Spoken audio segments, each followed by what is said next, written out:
Hello, everybody. How's it going?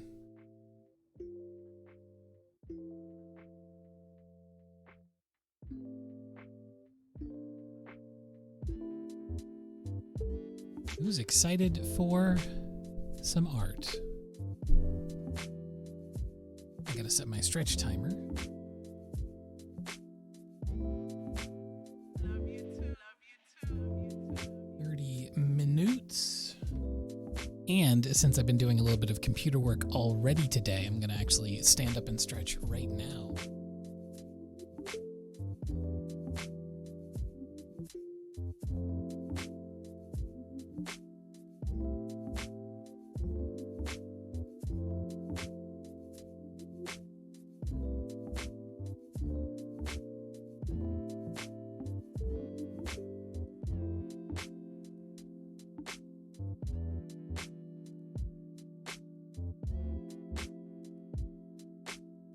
Some ambitious contributions to the Crayon Only Stream challenge.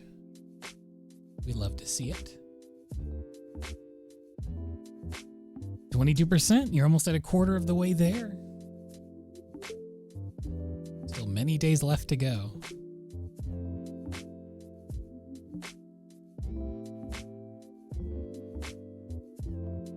I imagine there's a plugin somewhere that I could display the challenge on screen. I mean, thankfully, Twitch sort of keeps track of it in the chat anyway.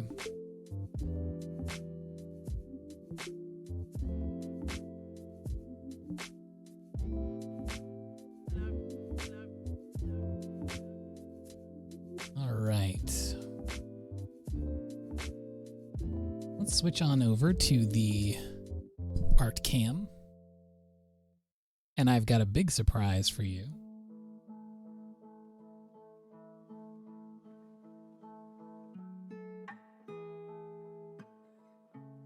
Can you tell what's different?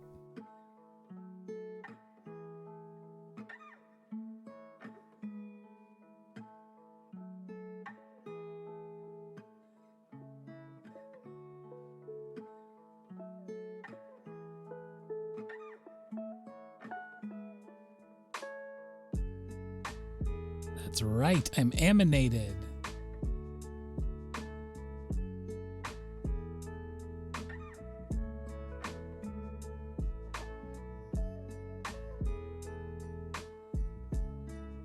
It's pretty neat, right? So a couple of streams ago, I think, someone mentioned that I could use GIFs instead of pings. And I tried it out today, and sure enough, it worked. I went in and I just drew an extra frame for my talking animation. I suppose I could extend it even further by adding some mouth flappies, and I might do that before the next stream, because it was a very easy thing to just draw an extra frame for the talking animation. But now I'm like fully like animated, which is fun. So now I'll be just silently painting along at whenever I'm not talking, and then when I talk, I'll lean back and open my mouth. I think it's very, very cute. It's super easy to do, too. I linked a tutorial to how to do this on the Discord, exclamation Discord in chat if you'd like to join. I imagine most of the folks that are here early are already part of the Discord, but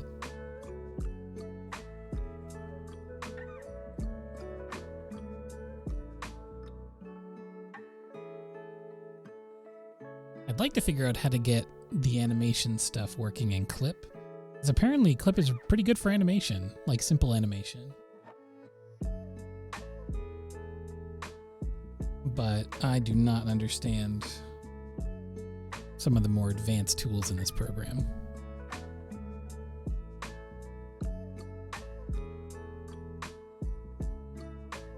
Okay.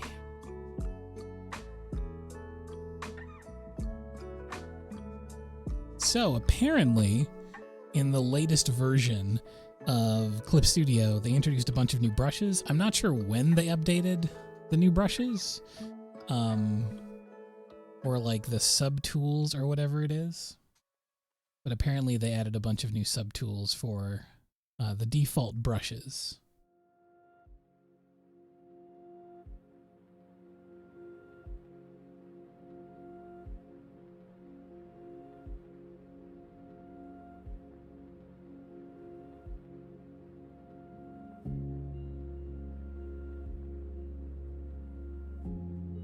Yeah, currently I use Photoshop for animation. As soon as I can figure it out in Clip, I'll probably switch over. I know just like from poking around a little bit earlier, because initially I thought, well, why don't I try and do my little talking animation in Clip first and then see if I can get it working, and I couldn't figure it out. But there's like really cool onion skinning tools built into Clip Studio. Once again, Clip was built from the ground up with illustrators and animators and things like that in mind. Whereas Photoshop, it has a lot of those tools, but it's mostly built for like photo editors first, and then the rest kind of flows through. It's a very powerful program, but Clip has a bunch of stuff that's just like quality of life, ease of use for illustrators first, which is nice. Which is why a lot of their painting tools feel a bit more naturalistic. Especially the blending of colors and the blending of paints and things like that.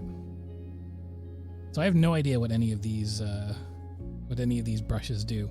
So I'm gonna kind of splash around a little bit here. So presumably this is a watercolor brush.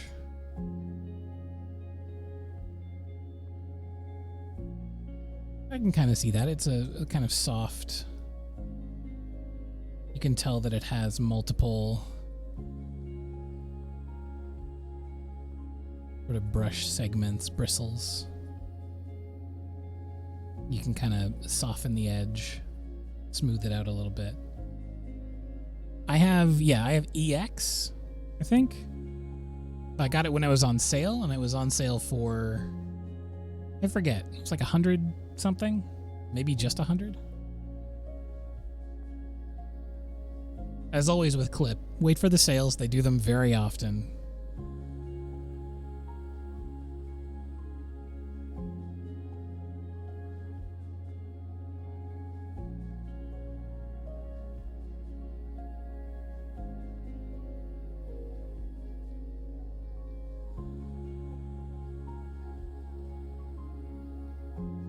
Yeah, like most of the stuff that I buy professionally, I'm able to justify it a lot easier because it fits into my work budget. Because I'll be able to recoup those costs and stuff. But yeah, coming up from like hobby to amateur to semi-professional, it's very difficult to justify those costs. Which is why most people don't get Photoshop, because it can be very expensive if you don't have like a business plan factored in.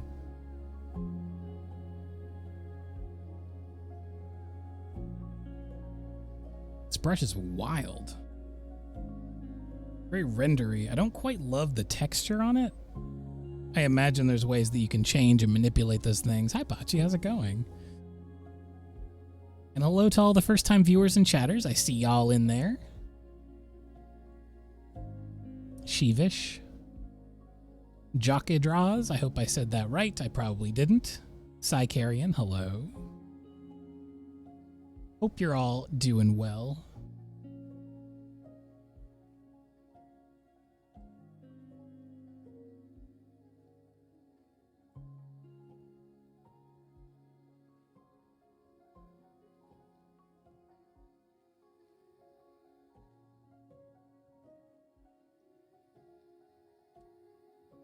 I should probably turn the music up in my own headphones, because I can't actually tell if there's any music playing right now. Oh, it's very quiet. Very, very quiet.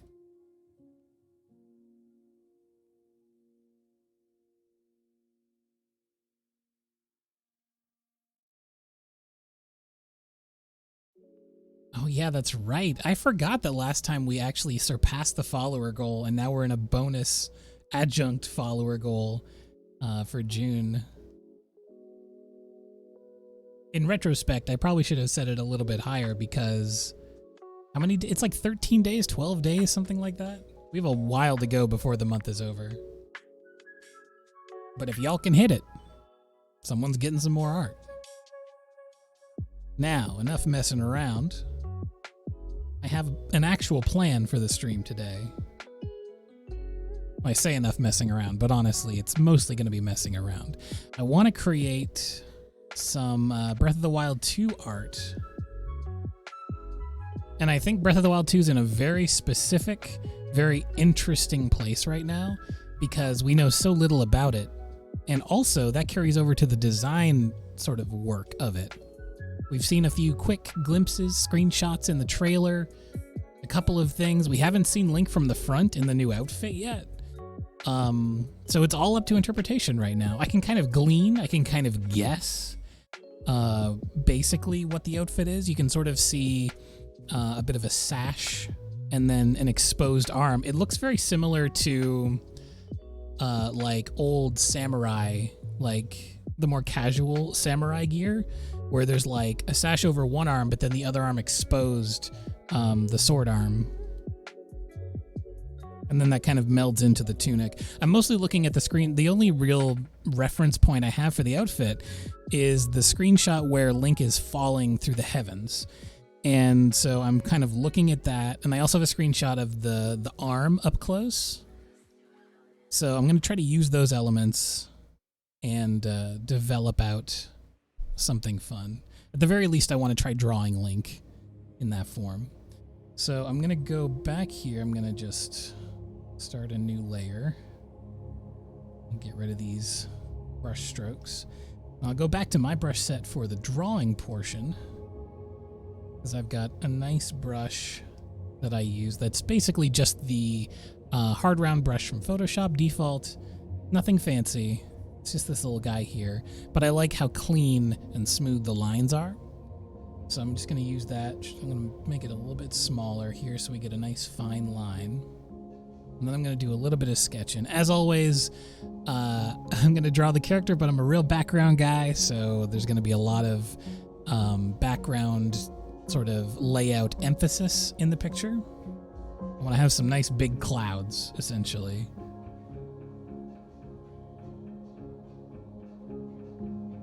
I think there's definitely some sort of seal or magic or something in that arm, which is very, very cool. So let's start by just doing some sort of gestural doodles.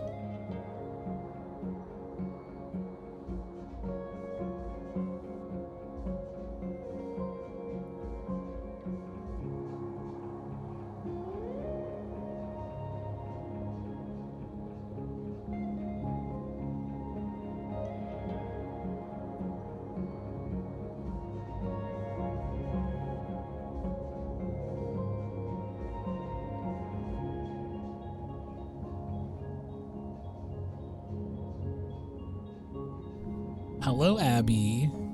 I'm trying to kind of interpret how Link looks in the new trailer for the new Zelda game. They don't show his face, so it's extra difficult and challenging. But I'm trying to interpret basically the little snippets, bits and pieces that I see and make something that looks somewhat compelling. So I'm going to really emphasize the arm because that's sort of a key component.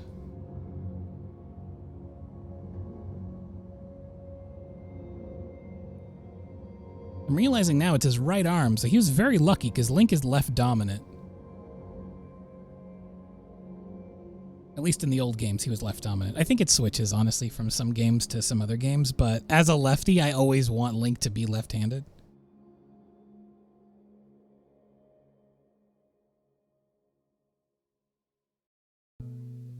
And I might be making his arms a little more diesel than they actually are in the games. But I'm basically just doing contour drawing, contour, gesture lines.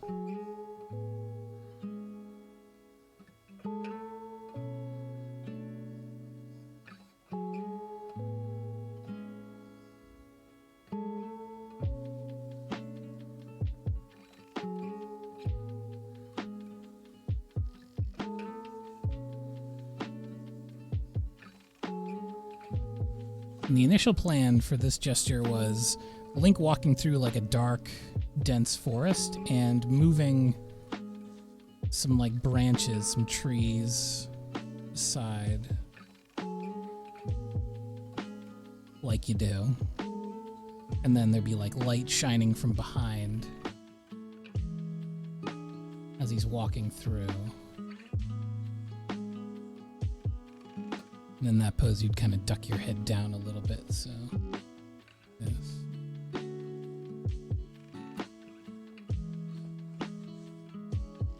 And then maybe holding a sword like this. There was a lot of East Asian inspiration in Breath of the Wild.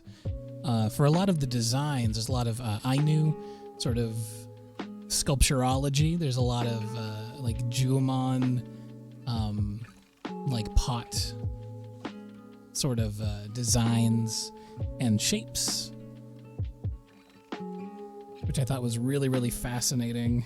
And I'm wondering how much of that sort of design philosophy is going to follow through in Breath of the Wild 2.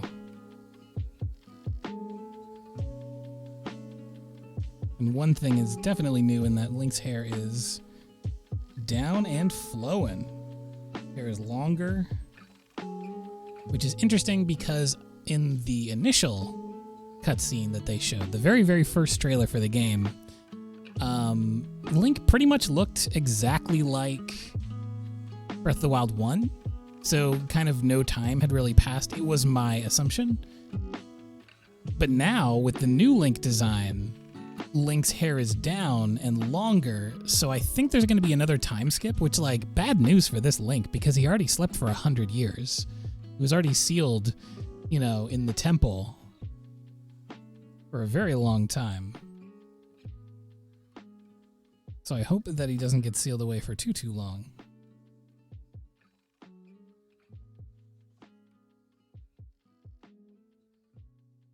So it looks like the cursed arm, it's unclear at this point whether or not the arm is like taken over or if he lost the arm and this is like a whole new like prosthesis.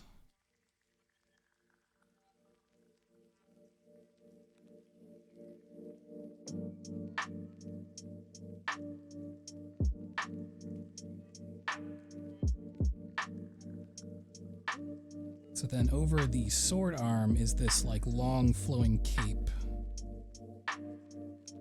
kind of thing, and then that goes across. It's very similar to, if you've ever played Overwatch, it's very similar to the thing that Hanzo wears, like very similar, at least in its basic design principles.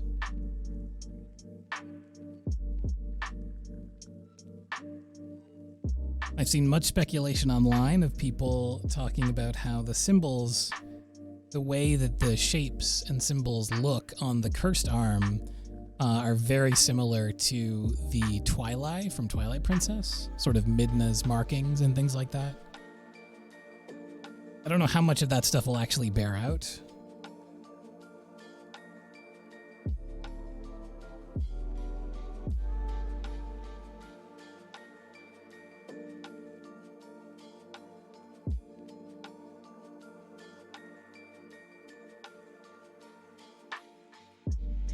Now if there's light, and then we have to put dark in front, so there would be dark foliage down here. For contrast.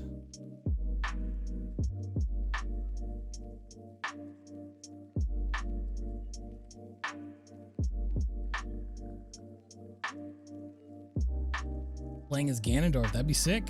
I'm down for it.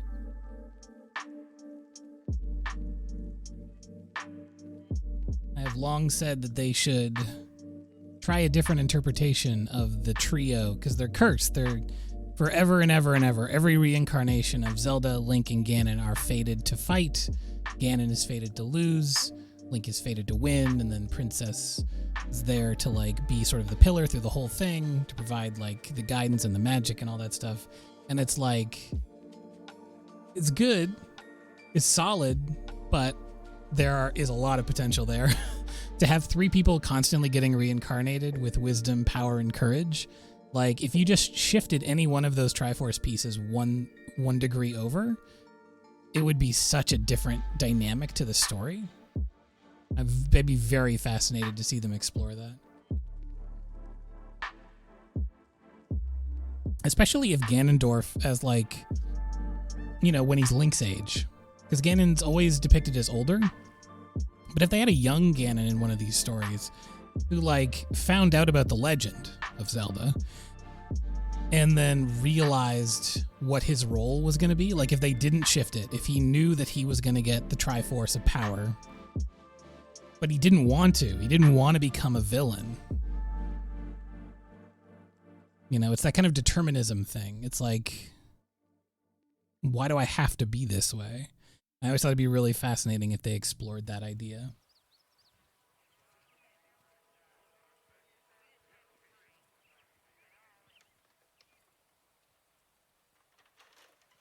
Especially then if Link was coming after Ganon, being like, I'm sorry, I believe in the fate. Like, we have to do this kind of thing. Like, that would be a very dark path.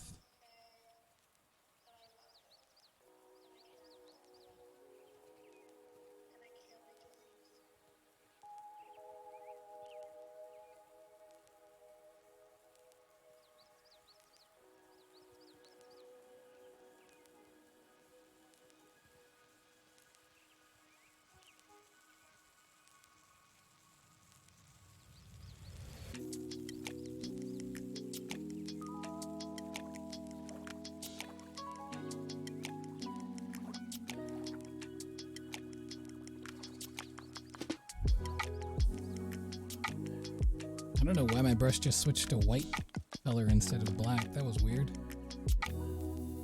Must be a new shortcut key somewhere.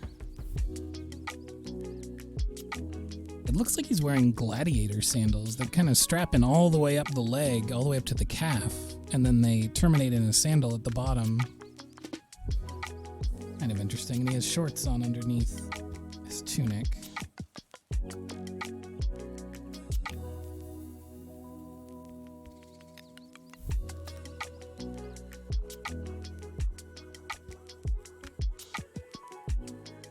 The start of that direct was so funny.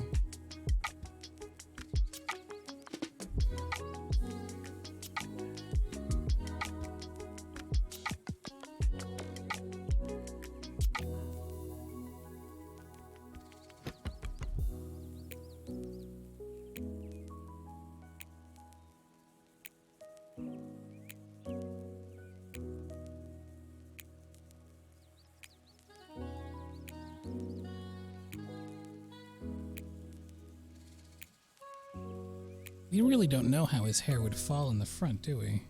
They haven't showed that at all. I will just assume that Link has not gotten a haircut, so it's very, very messy. I do like the idea that at some point he gave himself bangs, but I don't think that's the case. Maybe it would even be going over one eye. All emo style.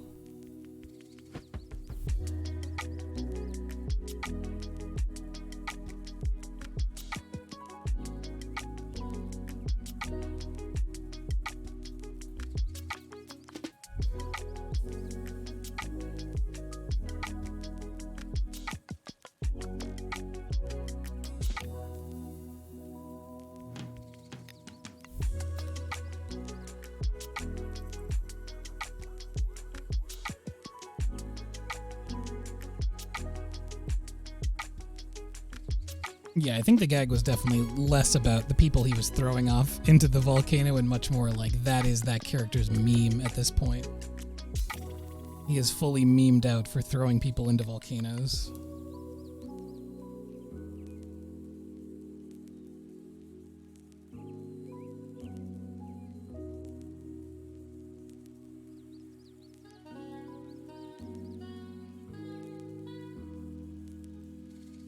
I'm very curious about this. Any of y'all digital artists, do you ever flip the pen around, your tablet pen around, and use it as an eraser?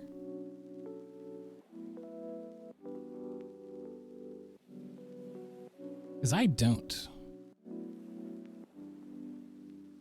And I always found it really curious that it's an option.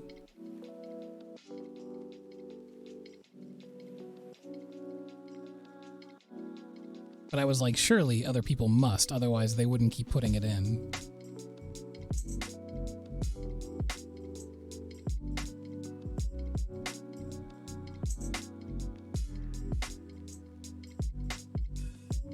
Oh yeah, wearing it down. That's a really good point.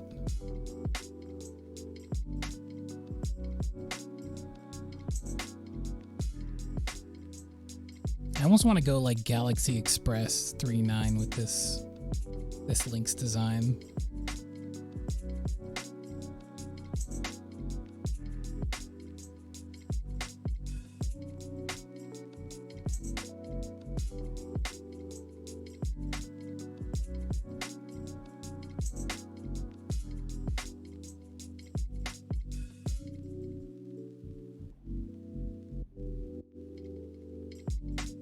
Hello, thank you for coming by. Yeah, I also just tap the eraser button. It's kind of my go-to thing. Or like I'll just undo. Most of my erase strokes are just undoing. It's usually only when I need to like clear out an area to get a better understanding of where I need to draw. Because as you can see, like when I do a sketch, it can get very chaotic with all of these gestural lines.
Okay, so this will be the first idea. Generally speaking, I want to get down a few ideas before I actually commit to painting, because once we paint, it's going to be Render City. I want to really try and use a lot of these fancy brushes. But as I was saying earlier, I'd kind of like to do a bunch of cloud stuff, and that composition does not really allow for clouds, so maybe we'll try one where he's flying.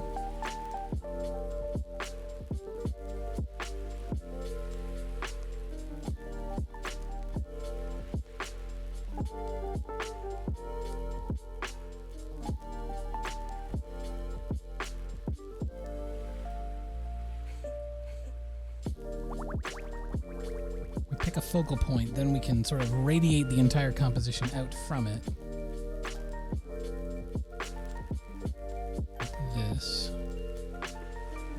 I'm only really curving these lines because I don't even know why. It's just like a weird instinct. I don't want to make the lines straight because I feel like it would be kind of boring. I want to have movement always, sort of a torsion in the composition here.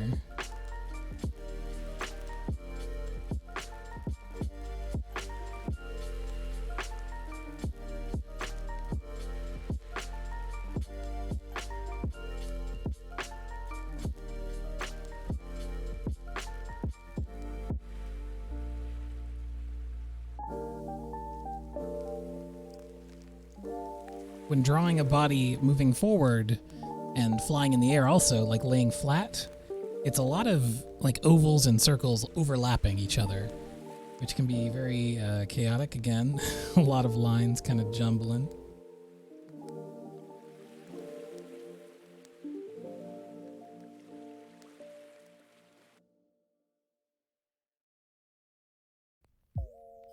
Hands down.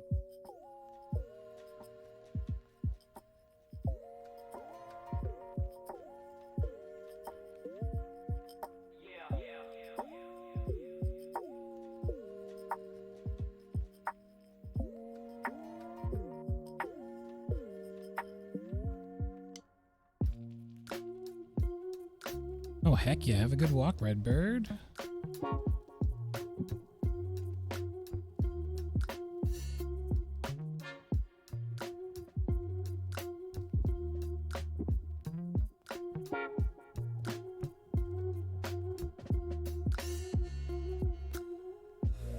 And that brings us to our first stretch of the day. Let's go in and do that.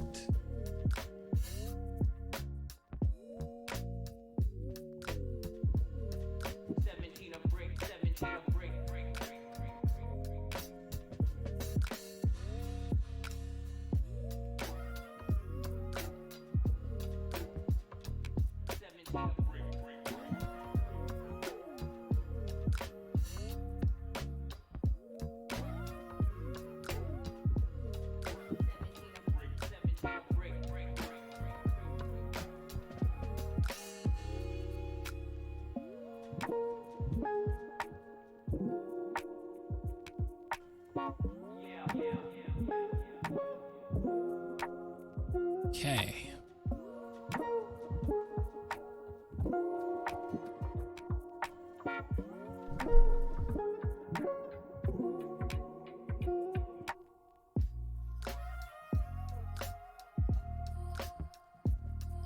If I change the shift away from where Link is falling to where Link is going to fall,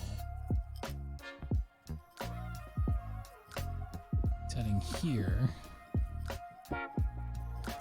This. And I can use that idea of direction to then draw in the clouds.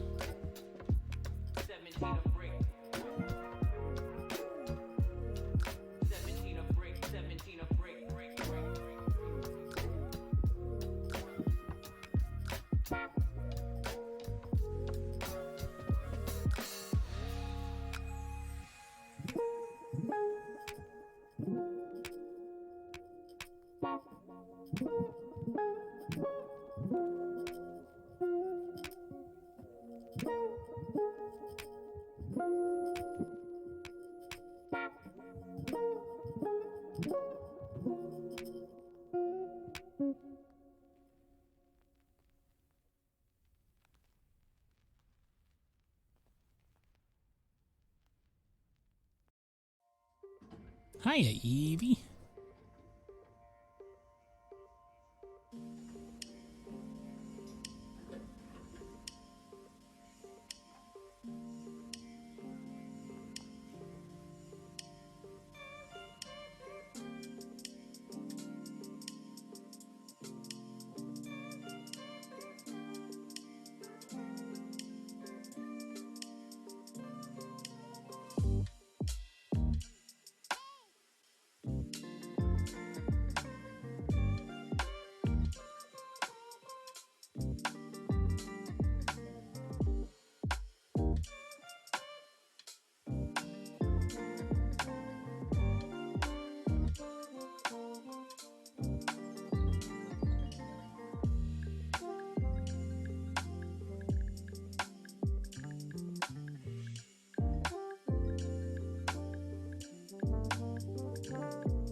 Just as a very simple, like, sort of monochromatic example here.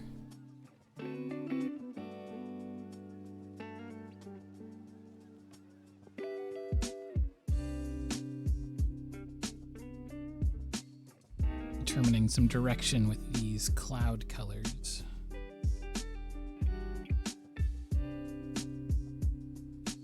And also creating the planes, so like kind of underneath where Link is, they're flatter and moving into the background, more like you would draw kind of the ground underneath the character. Because of the perspective,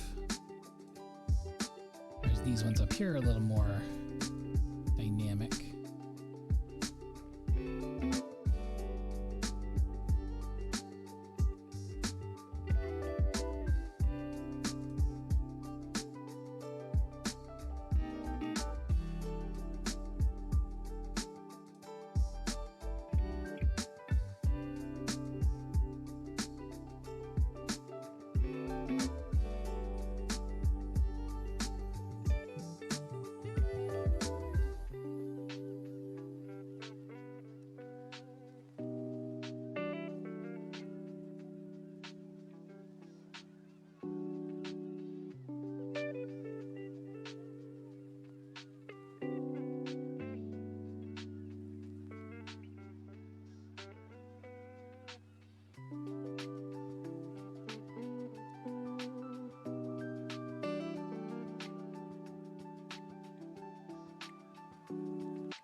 That's another idea. And then for my third one, I'm thinking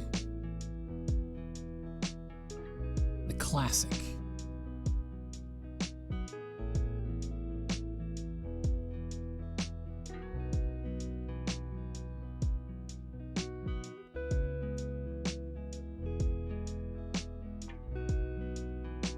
Which is wistful or adventurous, looking out toward the horizon. But like small. I need the scale to be massive.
Now, if I take this and I lower it, let's see.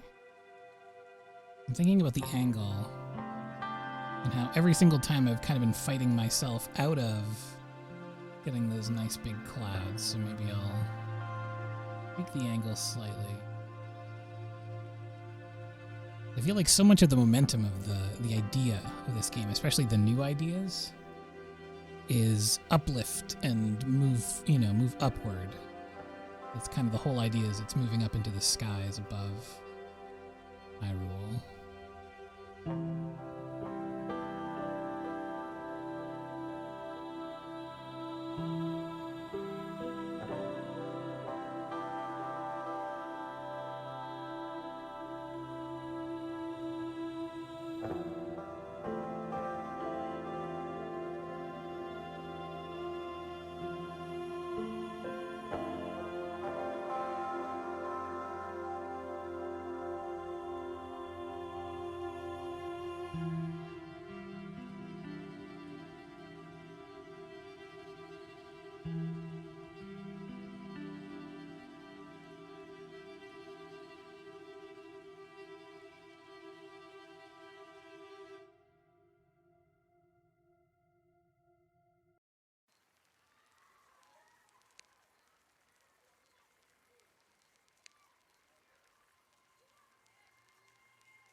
Actually showed in the trailer. We go watch that trailer again real quick.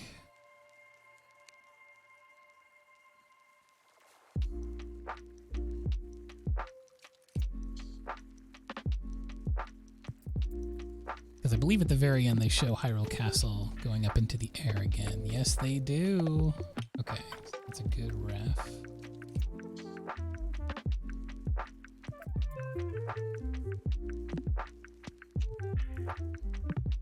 Especially for the castle silhouette shape.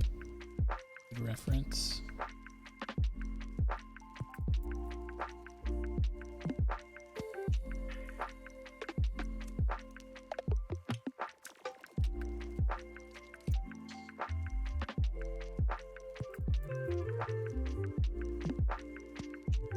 Castle silhouette is so perfect. Because they always make sure to include this building right here. And if you've played Breath of the Wild, you know that over here, this is Zelda's chambers. This is like her zone. And you can see it from pretty much anywhere. It's not just like the main tower.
Hello, hello. Yes, I'm very curious to try out the new brush presets in Clip Studio. I'm excited to see what kind of textural features they give, because it's something I've kind of been missing in a lot of my brushes. So let's see what we can find. I think I'm pretty much ready to just start splashing around. Got a nice vague sketch here. So let's get in.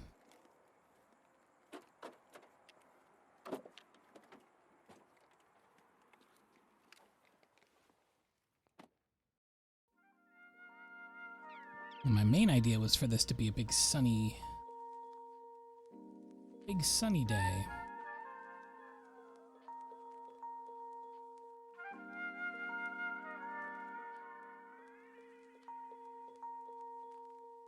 Ooh, wet wash.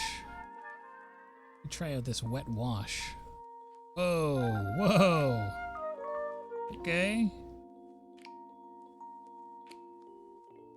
Take some processing power.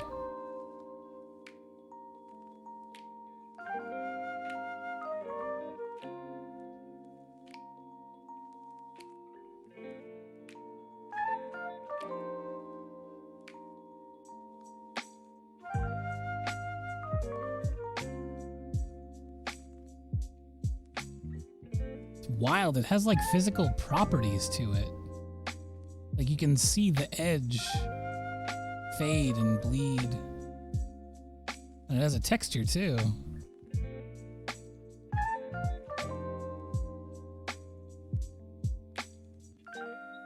That's wild. Go back and test out a couple others, but I like that. That's really good, especially for textural punch-up. So we have the wet wash, we've got watercolor splash. Oh, okay, so it's just like a splatter edge. This is gonna be incredibly handy. It also looks like it incorporates both the top and bottom color, which is really interesting. So if I go to the bottom color and I switch that to a deeper, darker, bluish purple, let's see what that affects. Oh yeah, sure enough. Dude, that is very slick. All right, we've got the wet bleed blender. So this gives us a bit of the impression of blending out a wet edge, which I'm a huge fan of in traditional media. Yeah, this is honestly, this program has an unbelievably powerful brush engine. As I said, built from the ground up for people that are illustrators first, people that are used to working with traditional media. Because it cuts out all those middle steps of needing 1,000 trillion brushes in Photoshop and then switching between them all constantly. This has a brush engine, so it works in this sort of gray area in between, which is very sleek.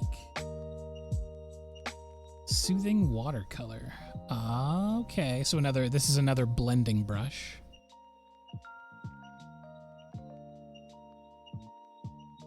An uneven layering brush.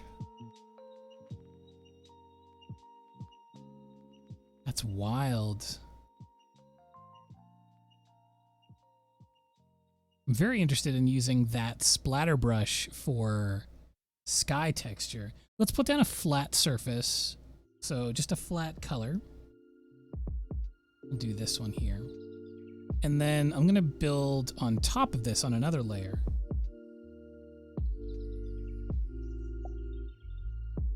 So I'm pretty much just going through the brushes. I'm playing around, I'm seeing which ones are which and what does what.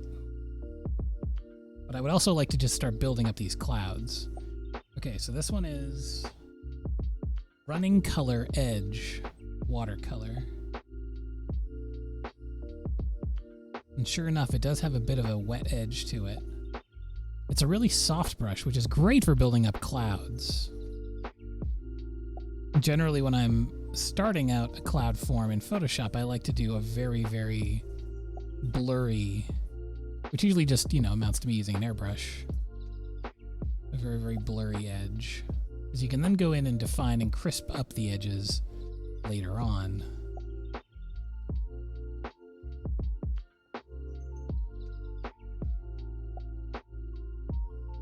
Hello, hello, welcome in. Let's see what else we got here. This is just watercolor brush straight up.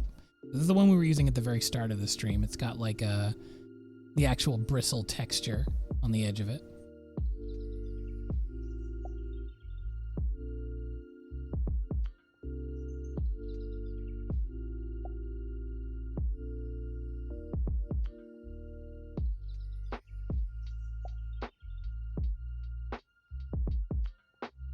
Got dense watercolor. Okay, so that's just a very, very thick application.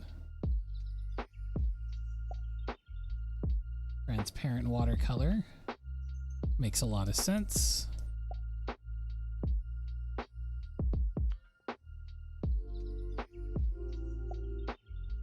And then opaque, which is, you know, pretty much just a round guy. We can use to build up cloud texture.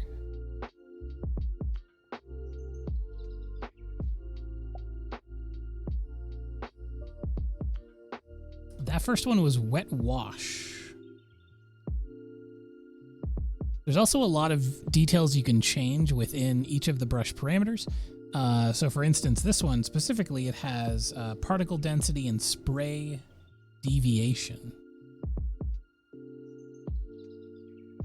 The spray deviation, I assume, is how far the water will spread. Yeah, you can see it in when I do this. And if I turn it all the way down, it's a more...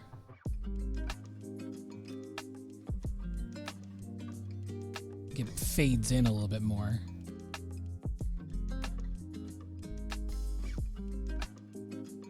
I'm gonna go back to the watercolor splash, just so I can get some good textural effects here. There's another one with particle density and spray deviation on it.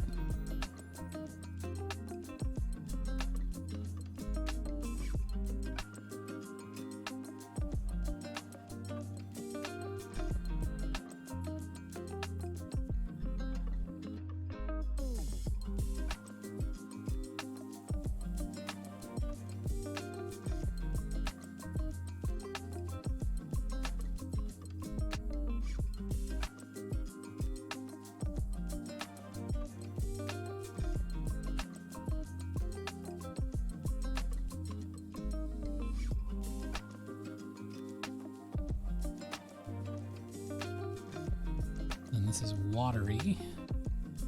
Oh yeah, so watery, if you go over top of an area you've already painted, you'll notice it has that kind of wet edge. But it looks a little too similar to like a digital, I mean it is literally a digital wet edge, but it doesn't simulate a traditional wet edge. I find a lot of digital wet edges look a little corny. They haven't quite made it there yet. And this one is no different. But a lot of these other ones, especially the splatter and stuff like that, those kind of textural brushes bring so much flair to an illustration. I'm really glad they include stuff like that in here. Switch back to the opaque watercolor here.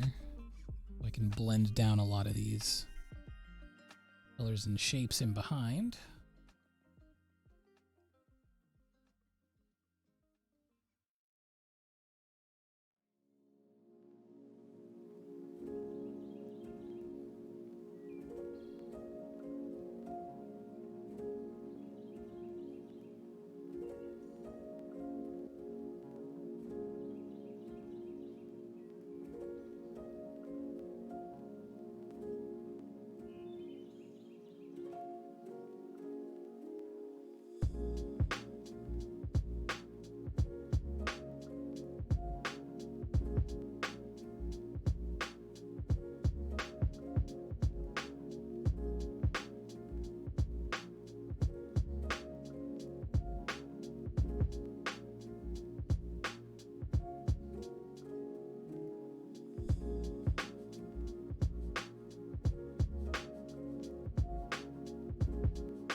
Okay, so now I'm going to move away from the watercolor brushes, and I'm going to switch over to these are the realistic brushes.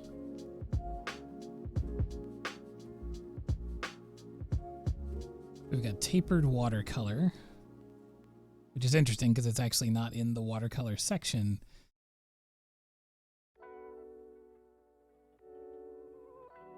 So I think this one's mostly used to add texture. You can see if I zoom in, move the camera up a little bit, there is some texture applied when I go over these areas.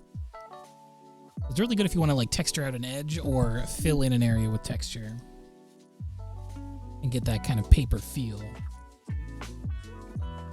Next we've got the watery brush, which seems like it activates the layer underneath, which is wild.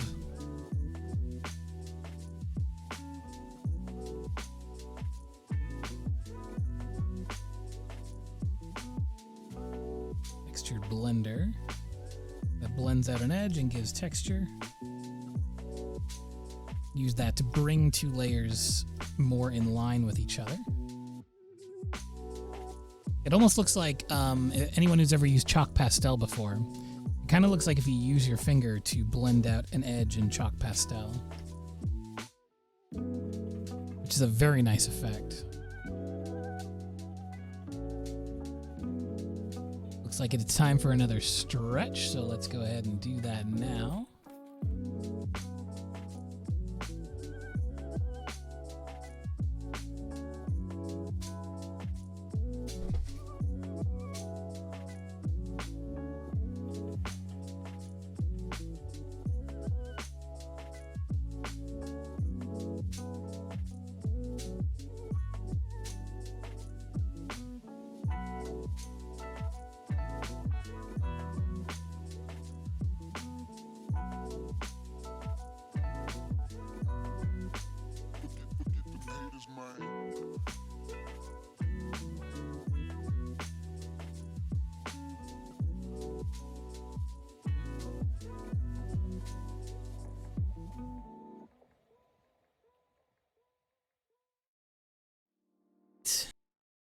So no texture. It's just kind of a blend back and forth.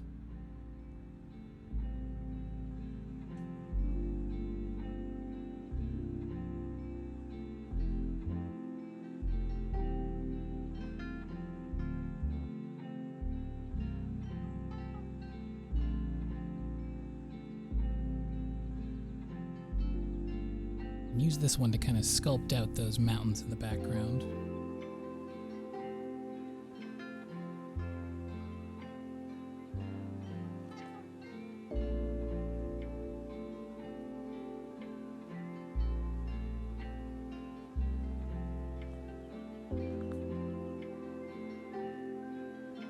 We have some dry gouache, which gives a textured effect. That looks a little bit like dry brush.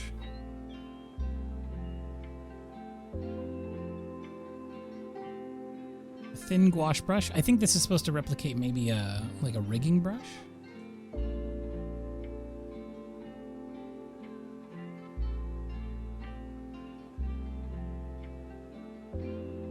And then this one is oil paint. It's kind of interesting. It looks like kind of a blurry, almost like a semi-solid airbrush from Photoshop.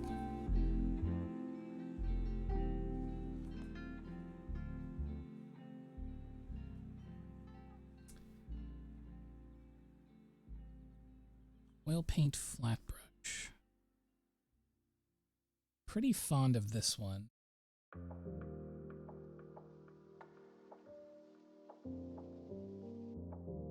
Just because it has a little bit of bristle to it, which keeps it from looking too like fake.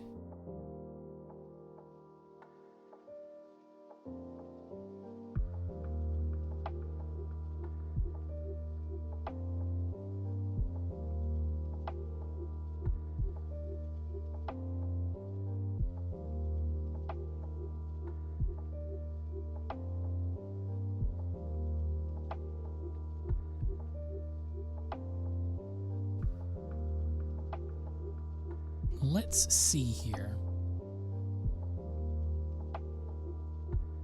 Got a gouache blender, which again, actually this one's even more similar to traditional using your finger to like blend between two colors in gouache. Actually a very subtle effect. I like this one a lot. I need to remember a lot of these so I can come back to them later on. And then thick oil paint kind of just blobs right on there. And it has a bit of a canvas texture to it.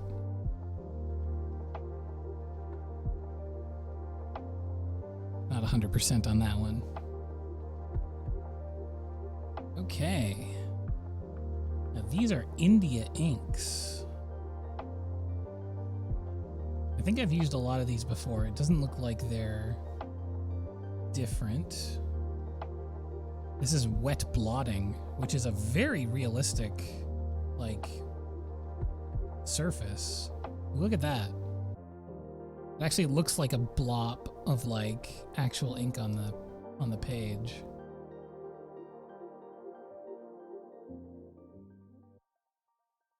That's pretty impressive, honestly. I'm not a big ink guy traditionally, but if I could find a place or two to just subtly drop that in, it's a really nice look. Got watery ink, which is just ink with not a lot of pigment.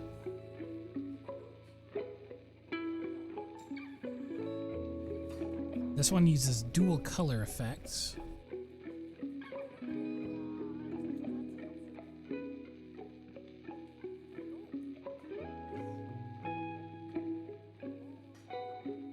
Now this is converted legacy tool presets. So this must be all the ones that they've changed, but they still want to have those tools for people that are used to them.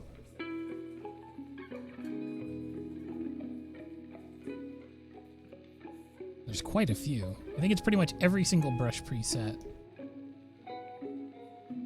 From how I understand it, they like just refined a lot of the presets that they had in their program. All those defaults. This is a really good one for blending back and forth. At a very soft edge.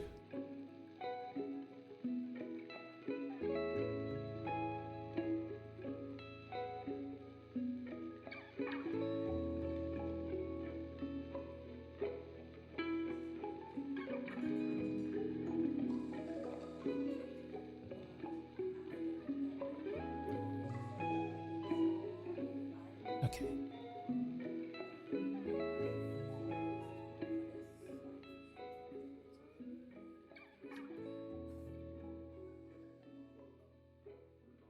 This one like has full elasticity, it feels like. Like you click on a color on the page and then you just drag it out and it just extends that color. Presumably it works the other way. Yes, it does. So if you're ever looking to just pull a color and then tap in the other direction and sort of blend two colors together, this one here is kind of the guy. Which is tricky for me. I don't really paint like that. But it's very, very, very good at what it does.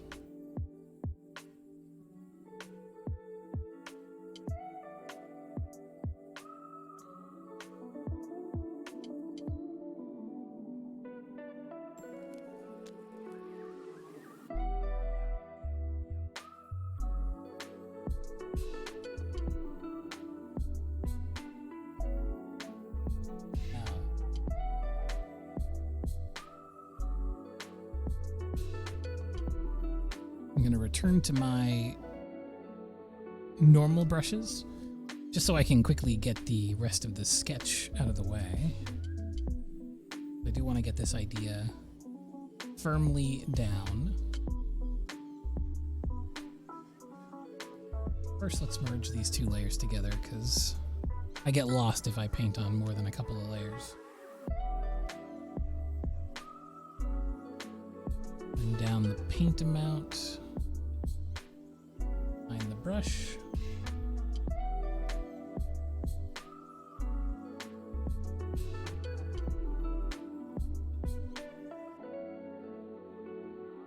We are. We're doing some Breath of the Wild 2 art today. I'm trying to interpret best I can the kind of design ideas of Breath of the Wild 2. Which is difficult. We don't have a lot to go on yet. But I really, really like what we've seen so far.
Again, trying to move everything in the composition towards an element. In this case, we're kind of lucky because we have Hyrule Castle.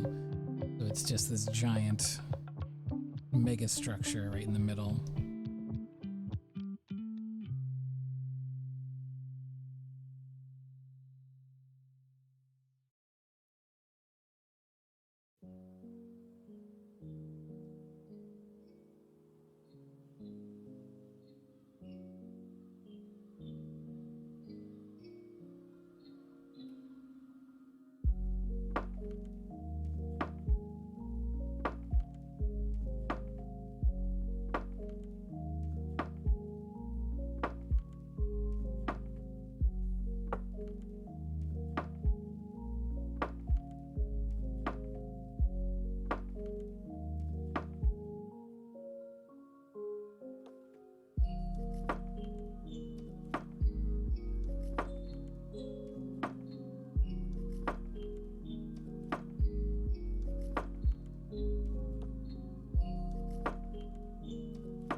Now this is going to be a huge design leap because we don't actually have a reference of the castle doing what it's currently doing fully in the day. The first trailer might have had something kind of close. Let me look that up.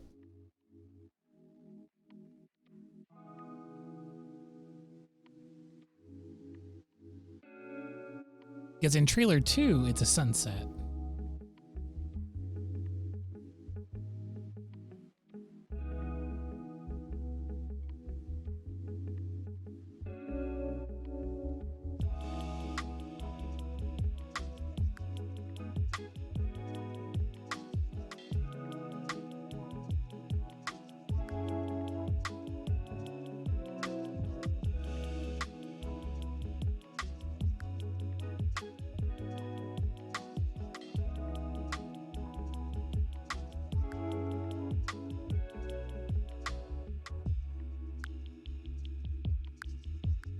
Oh yeah, they show it kind of like beginning to raise up, but they don't really show what the lighting would look like. So I'm trying to interpret in a world where the castle is just ripped out of the ground what that actually would look like lighting wise. Be very dramatic.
Definitely need to get the silhouette going for Hyrule Castle. It's going to be the last big sort of design component. And then we can pretty much work with the sketch turned off.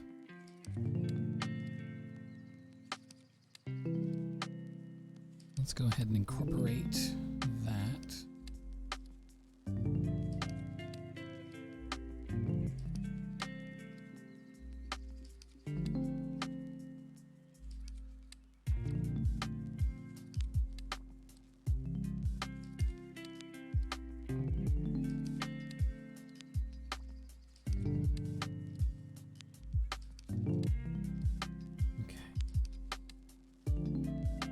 Within the constraint of this shadow color, I'm going to give it its own layer.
If I remember correctly, the goal, I think I set it for 30 days.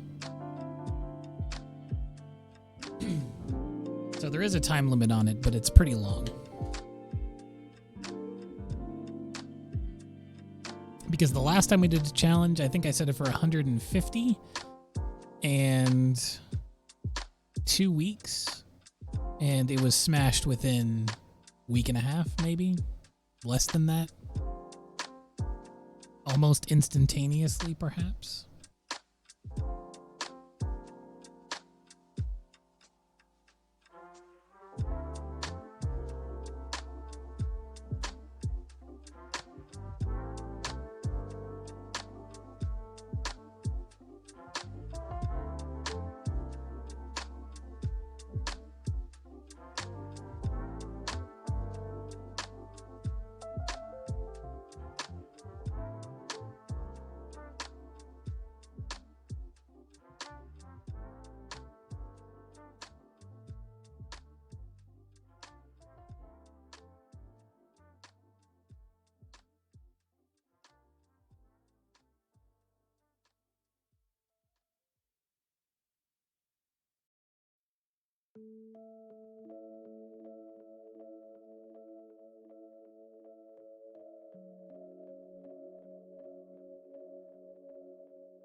Ooh, stretch time. I feel like I've been getting lost in the sauce today because the stretch timers just keep popping. They're 30 minutes apart, I swear.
feeling when you realize you haven't saved the entire time.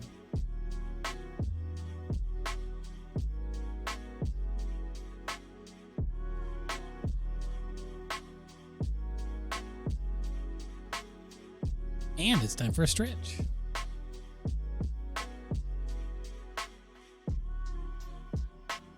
I did save now, though.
We have got 7.5 minutes till stretch time.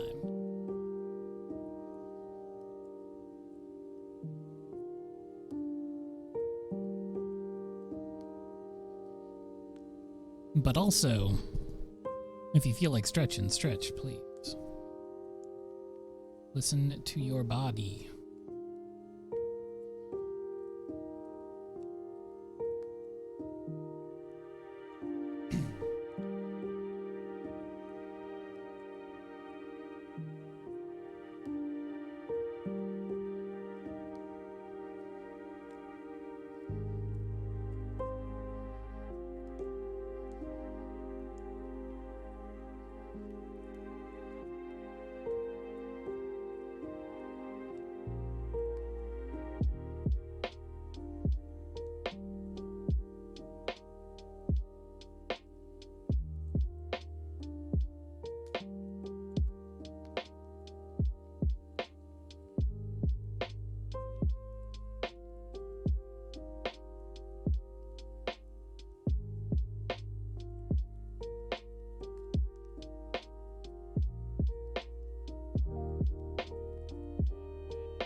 Stretch time. Let's stretch it out. This will probably be the last stretch of the day.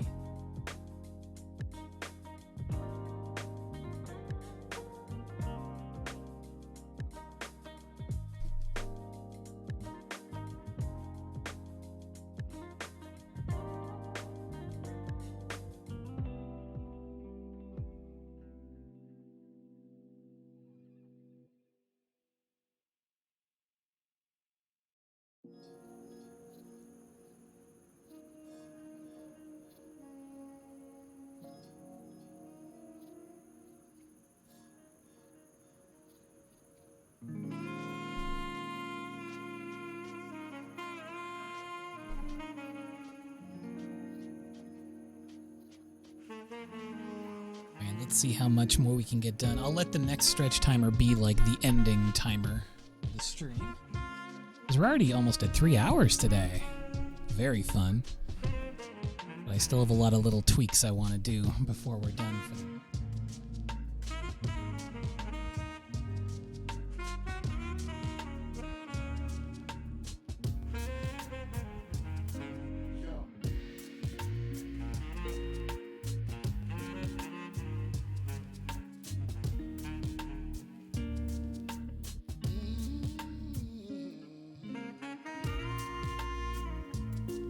how small Link is going to be in this picture.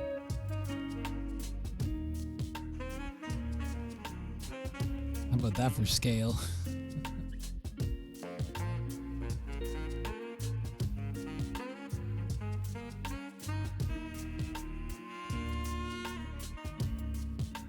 There we go. Now we've got a figure, which makes things much more epic because we have a sense of scale for the pace. So let's go ahead and work some detail in around our little friend here. It's a sword.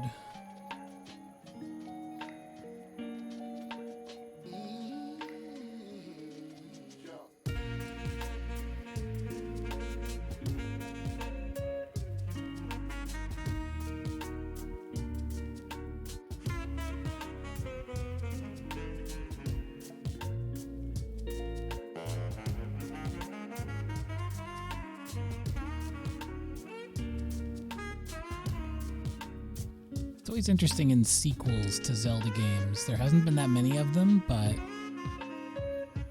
in every single one they have to come up with some kind of conceit to get rid of the Master Sword.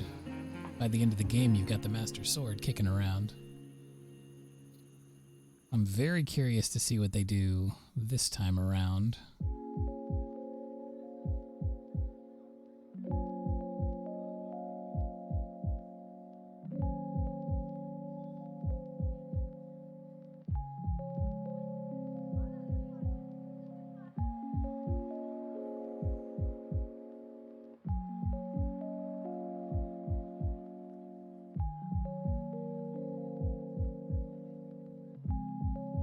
I think a lot of the power is going to be in Link's arm. Maybe he'll be able to manifest a sword from his hand. Be pretty sick.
into the background layer. Do some big broad strokes.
call this one done.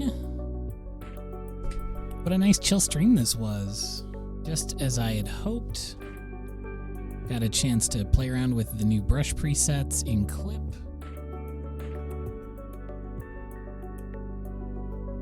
Made a little painting. Actually, quite a big painting. Before I did the lines on Link, I actually expanded the resolution of the canvas. So it's quite a bit bigger than I originally started at, which was, I think, 1080p, 1920 by 1080. And then I scaled it up about 3 times the size of that, just so I could get some nice clean lines when I was doing Link there. I really, really, really am loving that watercolor paint splatter brush. Huge fan of that. I want to incorporate that more into future pictures. Yeah, other than that, I'll be back on Monday, as always. Looking forward to it. Thank you, everyone who followed. A lot of new followers today. Great to have you aboard. Exclamation Discord in chat if you would like to join the Discord and hang out with us and get notified whenever I go live so you don't miss a stream. Please have a great evening / morning / whatever it is, wherever you are, and I will see you all on Monday.